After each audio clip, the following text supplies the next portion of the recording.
अपनी मातृभूमि को गाली देता हो, जो राजनीति को व्यवसाय संदेश देने के लिए नहीं था। ऐसे व्यक्ति की जयंती है जिसे हर हिंदुस्तानी, हिंदुस्तान का हर युवा, ये यूं कहे कि पूरे दुनिया का युवा प्रेरणा लेता है।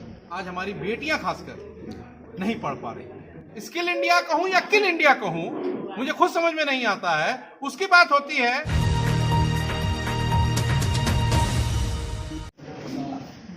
नमस्कार, मैं हूं सुजीत कुमार और अभी आप देख रहे हैं दैनिक लाइव। इस वक्त मौजूद हूं मैं मोतिहारी जिला के ढाका के एक मैरिज हॉल में, जहां पर जन अधिकार पार्टी द्वारा एक जन संवाद कार्यक्रम किया गया था, जिसमें स्वामी विवेकानंद जी के जयंती के अवसर पर उनको याद किया गया और इस मौके पर उनके गुण और उनके बारे में विस्तार से बताया गया। साथ ही इस मौके पर यहाँ पर जन संवाद कार्यक्रम में ढाका में विश्वविद्यालय की मांग की जा रही है, साथ ही साथ डिजिटल लाइब्रेरी की बात हो रही थी। आइए हम सुनवाते हैं, इस कार्यक्रम को संबोधित कर रहे हैं पूर्व विधायक सभा ढाका से प्रत्याशी रहे अभिजीत जी से। आप तो रूबरू करवाते हैं, देखते रहिए। देखिए, ये संदेश देने के लिए नहीं था, ये एक ढाका विधानसभा के अंतर्गत युवाओं से वार्ता करने का एक तरीका मैंने निकाला है।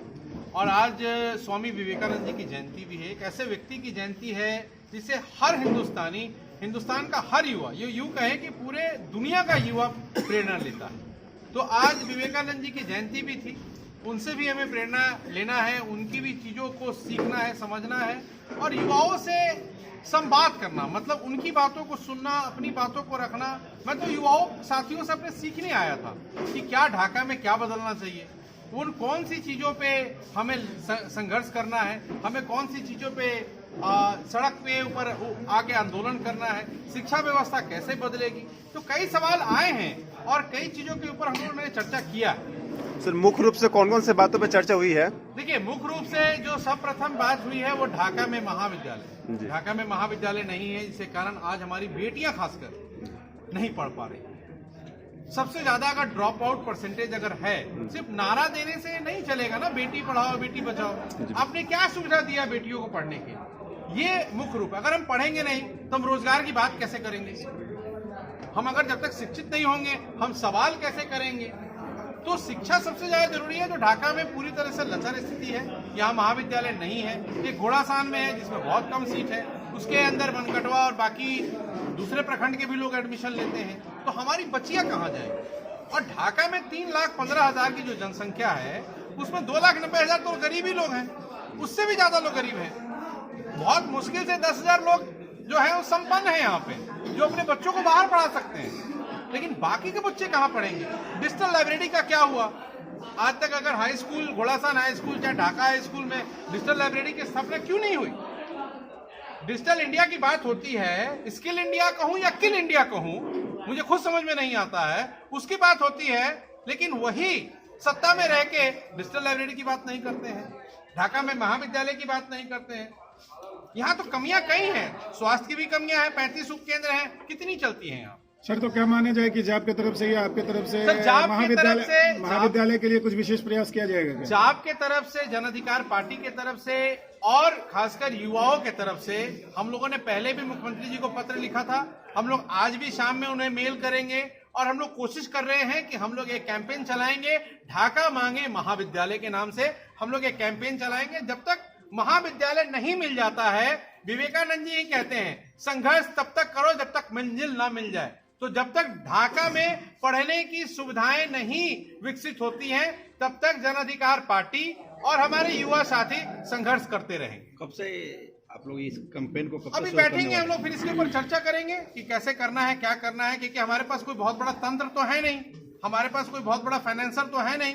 जो करना है खुद से करना है और हम सारे लोगों को मिलकर करना है। इसके ऊपर हम लोग चर्चा कर रहे हैं। लेकिन आप लोग से भी अनुरोध करेंगे, मीडिया के बंधुओं से भी अनुरोध करेंगे कि ढाका में महाविद्यालय की स्थापना हो और ढाका के हाई स्कूल को डिजिटलाइज किया जाए और ढाका विधानसभा के दोनों प्रखंडों में रोजगार मेले का आयोजन किया जाए। सर पंचायत स्तरीय मेडिकल्स के लिए क्या क्या जो मेडिकल के जो है बहुत जगह पे ऐसा है कि मेडिकल खुला हुआ है, पेंट सेंटर है जी, विधानसभा के अंदर आपने देखा होगा उसमें बहुत जगह कार्यक्रम मतलब नहीं हो पाती है, वहाँ पे माल जा रहे हैं ऐसे जानवर बांधे जाते हैं, तो उससे भी लेकर क्या करेंगे? समय ही इस बात को जिला के कलेक्टर साहब से लेके और स्वास्थ्य विभाग को भेजा था जी, जिसके ऊपर 9 सेंटर को खोला गया और वो धीरे धीरे पुनः बंद हो गए। उसके लिए आप क्या कर रहे हैं?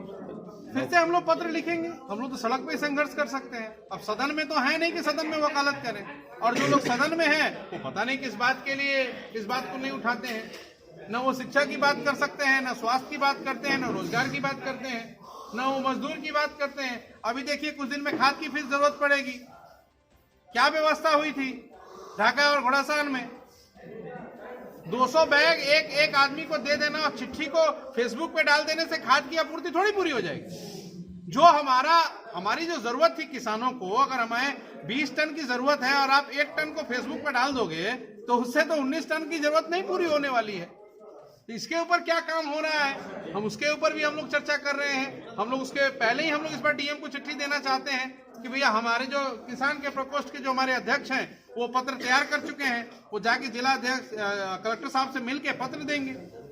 क्या आप जिस ढाका में हैं इस वक्त और इसी ढाका को लेकर के ढाका और पाकिस्तान का एक बयान सामने आया, आप मुखर होकर के विरोध प्रदर्शन किए थे, आपके द्वारा ये कहा गया था कि आने वाले दिनों में इन जनप्रतिनिधियों का जबरदस्त पुरजोर हम लोग विरोध किए, हम लोगों ने धरना भी दिया, हम लोगों ने विरोध किया, लेकिन बेशर्मों का कितना विरोध करोगे जो इस बात को मानने के लिए तैयार नहीं, जो अपनी मातृभूमि को गाली देता है।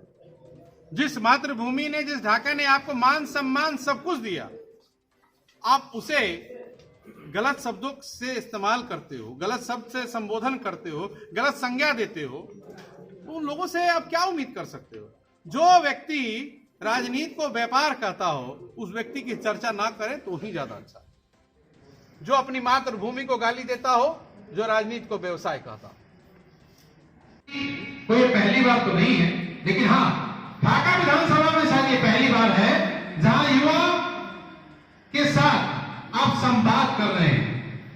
संवाद का मतलब जो मैंने अभी बैठ के पीछे में 2 घंटे से जो बैठा हुआ था, मंच पे मैं नहीं था, फिर भी मैं हर एक बात का आपको जवाब दे रहा था या आपसे कुछ सीख रहा था या आपको कुछ बता रहा था। संवाद का मतलब मेरा यही था कि मैं युवाओं के साथ अपनी बातों को रखूं और उनकी बातों से जो सीख सकता हूं, जो उनके जहन में जो बातें हैं, उन बातों को किस प्रकार से पटल पे लाया जाए। सिर्फ बड़े बड़े मंचों से कह देना कि ये देश युवाओं का देश है, इससे कुछ फायदा नहीं होना है। युवाओं के लिए रोजगार की बात हम कितनी दफा करते हैं। युवाओं की यूनिवर्सिटी में जो 3 साल का ग्रेजुएशन का कोर्स है वो 5 साल लग रहा है, हम उसकी बात कितनी बार कर रहे हैं। ढाका 1972 में बना हुआ, मैं मीडिया बंधुओं से भी कहूंगा कि इस बात को नोट कीजिएगा। 1972 में बना हुआ मंडल मुख्यालय, और यहां आज भी एक भी महाविद्यालय नहीं है जहां हम इंटर के बाद की पढ़ाई कर सकें। यह शर्म का विषय है या सम्मान का विषय है, यह तय आपको करना। आज तक यहां के किसी भी जनप्रतिनिधि ने सदन में इस बात की चर्चा नहीं की। क्यों नहीं की? क्योंकि वो जानते हैं आप जितना अनपढ़ रहेंगे, जितना आप शिक्षा से दूर रहेंगे, वो उतने दिन सत्ता में रहेंगे। आप शिक्षित हो जाएंगे, आप भागीदार हो जाएंगे, आप सवाल करने लगेंगे, और जब सवाल किया जाएगा तो उनके पास कोई जवाब नहीं। मंडल मुख्यालय भी है, क्या यहां एक महाविद्यालय नहीं होना चाहिए? आप कहते हो बेटी पढ़ाओ बेटी बचाओ, कहां पढ़ाने जाए बेटी, मुझे ये बता दो।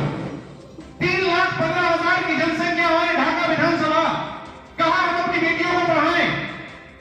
क्या हम इतने सशक्त हैं कि हम सीतामढ़ी और मोतिहारी पढ़ा सकते हैं अपनी बेटियों को? 3,15,000 में से 2,90,000 लोग मजदूर हैं या किसान हैं, मतलब वो गरीब हैं, गरीबी रेखा के नीचे हैं, वो अपनी बेटियों को कहां पढ़ाएंगे? तो जब हमने 2017 में यही विवेकानंद जयंती से इस बात को उठाना शुरू किया कि बदलेगा ढाका तो बदलेगा बिहार, अरे बदलने का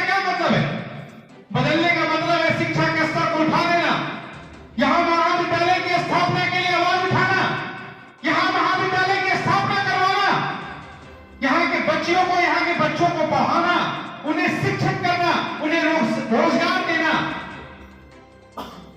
यहाँ के जनप्रतिनिधि कभी रोजगार मेला की चर्चा करते हैं आपके साथ? क्यों नहीं करते? क्यों नहीं लगता है ढाका विधानसभा के अंदर रोजगार मेला? क्यों नहीं रोजगार के ऊपर चर्चा होती है? क्यों नहीं कंपनियां यहां तक आती है? अगर जनप्रतिनिधि चाहे तो हिंदुस्तान का एक भी ऐसा कंपनी नहीं होगा जो ढाका में नहीं आ पाए।